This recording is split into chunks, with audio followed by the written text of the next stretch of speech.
Aunty రామల్లి అంటే నేను మళ్ళీని కాదు చెల్లిని, మేమిద్దరం ట్విన్స్. మీ ఇద్దరు ఒకేలాగా ఉన్నారే. అక్కను మీరు బజార్ వెళ్ళి బెండకాయలు తెమ్మని చెప్పారంట కదా, నేను తెచ్చాను ఆంటీ. ఎన్నమ్మాయి? మీవి పావు మావి పావు ఆంటీ. షాప్ అతను అలాగే ఇచ్చాడు. సమానంగా పంచుతా ఉండు. ఎండకొచ్చావు కదా, నేను మజ్జిగ తీస్తా. సరే ఆంటీ, నేను సిటీలో చేసే పని అది. సిటీలో ఏం పని చేస్తావమ్మా? సర్వేయర్నా ఆంటీ. ఏదో తేడాగా ఉందేంటి? పంచావమ్మా? ఇదిగో ఆంటీ, సమానంగా పంచాను, ఏది కావాలో తీసుకోండి. ఇదేంది ఇది నేను చూడలే. సమానంగా పంచాను ఆంటీ, ఇంచు కూడా ఎక్కువ తక్కువ లేవు, చూసుకోండి. సమానంగా పంచే పని అన్నావు కదమ్మా, సిటీలో ఏం పని చేస్తావమ్మా? నేను సర్వేయర్నా ఆంటీ, ఆస్తులను భూములను సమానంగా పంచుతాను ఆంటీ, అదే నా పని.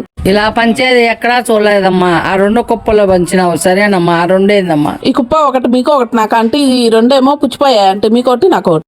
నాకు ఏడుపు వస్తుందిరా.